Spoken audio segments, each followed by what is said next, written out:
नमस्कार दोस्तों, स्वागत है आज का आपका फिर से जीवन बदल देने वाली एक और ज्ञान से भरी बुद्ध स्टोरी में। आज की यह कहानी जीवन की तमाम छोटी बड़ी तमाम तरह की समस्याओं से परेशान इंसान को समाधान देगी। एक किसान अपने गांव की परेशानियों से बहुत दुखी था। किसी ने उसे अपने दुख के निवारण के लिए बुद्ध की शरण में जाने को कहा, जो कुछ दिनों पहले यहाँ से कुछ दूर एक गाँव में आए हैं। वह निश्चय ही तुम्हारे सब दुखों का निवारण करेंगे। यह सुनकर किसान बड़ी इच्छा से बुद्ध की शरण में गया, यह सोचकर कि बुद्ध उसे उसकी समस्याओं, मानसिक पीड़ा, तनाव और दुखों से मुक्ति दिलाएंगे। वह बुद्ध के पास पहुंचा। उसने बुद्ध से कहा कि हे बुद्ध, मैं एक किसान हूँ। मुझे खेती करना पसंद है, लेकिन बारिश कभी भी प्रयत्न नहीं होती और मेरी फसल बर्बाद हो जाती है। पिछले साल मेरे पास खाने के लिए कुछ नहीं था और इस साल भी अत्यधिक बारिश होने के कारण फसल को बहुत नुकसान हुआ। मेरे पास खाने के लिए पर्याप्त भोजन नहीं। किसान ने कहा, मैं शादीशुदा हूँ। मेरी पत्नी मेरा ख्याल रखती है। मैं उससे प्यार करता हूँ, लेकिन कभी कभी वह मुझे बहुत ही परेशान करती है और घर में बहुत कलेश हो जाता है, जिससे मुझे लगता है कि अच्छा होता अगर वह मेरी जिंदगी में नहीं आती। मेरे भी 2 बच्चे हैं। कभी कभी मेरे बच्चे भी मेरा अनादर और अवज्ञा करते हैं, मेरे निर्देशों का पालन नहीं करते। किसान लगातार बुद्ध को अपने दुख में जीवन के बारे में ऐसी तमाम बातें बता रहा था। बुद्ध उस दुखी किसान की समस्या को ध्यान से सुनते रहे। अपनी जिंदगी की सारी परेशानियां बताने के बाद जब उन्हें राहत महसूस हुई तो वह चुप हो गए। अब उसके पास बताने के लिए और कोई समस्या नहीं बची थी। अब वह चुपचाप बैठकर बुद्ध की ओर देख रहा था और अपनी समस्या का समाधान पाने के लिए बुद्ध के उत्तर की प्रतीक्षा कर रहा था। किसान ने फिर कहा, हे बुद्ध, मैं आपकी शरण में आया हूँ। कृपया मेरे जीवन की इन समस्याओं का समाधान करें। बुद्ध ने कहा, मैं तुम्हारी कोई मदद नहीं कर सकता। किसान आश्चर्यचकित होकर बोला, अरे ये आप क्या कह रहे हैं? सब कहते हैं कि आप सबके दुख दूर करते हैं। क्या तुम मेरी समस्या हल नहीं करोगे? इसलिए कि मैं एक गरीब किसान हूँ। बुद्ध ने कहा, मुश्किल हर किसी के जीवन में आती है। जीवन में दुख और परेशानियों का आना स्वाभाविक है। व्यक्ति के जीवन में अक्सर उसके कर्मों के अनुसार परिस्थिति बदलती रहती है, जिससे सुख दुख, निराशा और क्रोध आता है। नए रिश्तों का बनना, पुराने रिश्तों को बिगाड़ना, रिश्तों में मिठास और कड़वाहट, ये सब सामान्य है।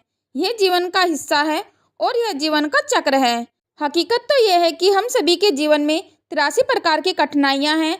इन कठिनाइयों का समाधान आप और मैं नहीं कर सकता, कोई नहीं कर सकता। जिंदगी और जिंदगी में बनने वाले रिश्ते स्थिर होते हैं। एक दिन रिश्ते भी चले जाएंगे और जिंदगी भी खत्म हो जाएगी, लेकिन ये समस्या वैसे ही रहेगी जैसे आज आपकी जिंदगी में है और कल किसी और की जिंदगी में होगी। इस पर किसान अपना नियंत्रण खो देता है और क्रोधित हो जाता है और ऊंची आवाज में बुद्ध से कहता है कि हर कोई कहता है कि तुम एक महात्मा, एक सिद्धि पुरुष, एक प्रबुद्ध व्यक्ति हो। मैं इस विश्वास के साथ यहाँ पर आया हूँ कि आप मेरी मदद करेंगे। यदि आप मेरी समस्या का हल नहीं कर सकते तो यहाँ मेरा आना व्यर्थ है। हर कोई झूठ बोलता है कि वे समस्याओं का समाधान करते हैं। आपने मेरी एक भी समस्या का समाधान नहीं किया। तुमसे अच्छे तो वह महात्मा है जो 2 वर्ष पहले मेरे घर आए थे। उन्होंने मेरे लिए यज्ञ कराया, दान दक्षिणा दिलवाई और मेरे मन को असीम शांति मिली। कुछ सुख भी बढ़े और कुछ दुख भी कम हुए, लेकिन तुमने मेरी कोई समस्या हल नहीं की। तुमने मुझे सीधे तौर पर मना कर दिया। बुद्ध ने कहा कि क्या वह सब करने से जीवन के सारे सुख समाप्त हो गए? इतना कुछ करने के बाद भी अब आप इतने परेशान क्यों हैं? अब आप पहले से भी ज्यादा दुखों से घिर गए हैं। तात्पर्य यह है कि जीवन में दुख कभी समाप्त नहीं होते। किसान बोला, तो क्या मैं मान लूं कि तुम मेरी मदद नहीं कर सकते? यदि आप ऐसी छोटी छोटी बातों का समाधान नहीं कर सकते तो आपके उपदेशों का क्या लाभ है? बुद्ध ने कहा, मैं तुम्हारी 84वीं समस्याओं का समाधान तो नहीं कर सकता, लेकिन हाँ, मैं तुम्हारी 84वीं समस्या का समाधान अवश्य कर सकता हूँ।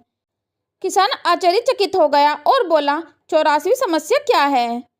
बुद्ध ने कहा, यानी कि तुम अपने जीवन में कोई भी समस्या नहीं चाहते। आपकी सारी समस्या इसी समस्या के कारण उत्पन्न हुई है। यदि आप इस तथ्य को स्वीकार कर ले कि जीवन में समस्याएं मौजूद हैं और समस्याएं जीवन का हिस्सा हैं, तो आप जीवन में समस्याओं से विचलित नहीं हो पाएंगे। आप जीवन में आने वाली समस्याओं से विचलित हो जाते हैं क्योंकि आपको लगता है कि आप दुनिया के सबसे दुखी व्यक्ति हैं, जबकि सच्चाई यह है कि हर किसी को अपना दुख सबसे ज़्यादा महसूस होता है लेकिन जिस दिन आप यह समझने लगे कि मेरा कष्ट अन्य लोगों की तुलना में बहुत कम है, उस दिन से कोई भी दुख आप पर प्रभाव नहीं डाल पाएगा। जब तक आप नहीं सोचेंगे कि आपके जीवन में कोई परेशानी ना आए और आप हर दुख दर्द से बचे रहें, तो यह संभव नहीं है। ऐसे में छोटा सा दर्द भी आपको बेचैन कर देगा और आपकी मानसिक शांति भंग कर देगा। अगर आपके जीवन में परेशानियां पूरी तरह से दूर हो जाएं, अगर आपको हर दिन हर पल बिना दुख और कठिनाइयों के जीवन जीने को मिले तो आप ज़्यादा दिन तक ऐसा नहीं जी पाएंगे। एक समय आएगा जब आप हर दिन एक ही तरह की जिंदगी जीने से पूरी तरह से तंग आ जाएंगे और ऊब जाएंगे, क्योंकि जीवन में किसी भी चीज़ की अधिकता जीवन के लिए भयंकर समस्या पैदा करती है। आरामदायक जीवन जीने से आप मन और शरीर दोनों से विकलांग हो जाएंगे, तो ऐसे जीवन का क्या फ़ायदा जो बाद में आपको नरक जैसा जीवन जीने पर मजबूर कर दे। जिस तरह खाना खाने का असली आनंद तभी मिलता है जब बहुत ही भूख लगी हो, और पानी पीने का असली मज़ा तभी आता है जब बहुत प्यास लगती है, उसी तरह जीवन के तमाम दुख और परेशानियों को झेलने के बाद ही खुशी का आनंद मिलता है। इसलिए जीवन में सुख और दुख अलग अलग रूप में आते हैं। हम चाहकर भी जीवन में सुख दुख को ख़त्म नहीं कर सकते, लेकिन उनसे इतना ऊपर उठ सकते हैं कि कोई भी समस्या मन को विचलित ना कर सके। इसके लिए अपने मन को शक्तिशाली बनाएं, धैर्य रखें, प्रतिदिन अध्यात्म का ध्यान करें, ज्ञान बढ़ाएं। यह आपके जीवन की सभी समस्याओं का समाधान है। इसे जीवन की चतुर्मुखी समस्या का समाधान कहा जाता है। महात्मा बुद्ध का यह अद्भुत ज्ञान पाकर किसान संतुष्ट हो गया और उसका मन बिल्कुल हल्का हो गया। मन में जो समस्याएं परेशान कर रही थी, उनके प्रति जिज्ञासा शांत हो गई। किसान ने अपनी आंखें बंद कर ली और आनंद का अनुभव करने लगा। किसान को समझ में आ गया कि वह अब तक क्या गलती कर रहा था और वह बुद्ध के चरणों में गिर गया। तो दोस्तों, मुझे उम्मीद है कि महात्मा बुद्ध की इस कहानी बहुत प्रेरणादायक के माध्यम से आपके जीवन की कई समस्याएं समाप्त हो गई होंगी। यह कुछ समस्याओं का समाधान मिल गया होगा। तो दोस्तों, वीडियो को लाइक कमेंट अवश्य कर दें और ऐसे ही बहुत प्रेरणादायक स्टोरी पाने के लिए हमारे चैनल को सब्सक्राइब अवश्य कर लें। धन्यवाद दोस्तों।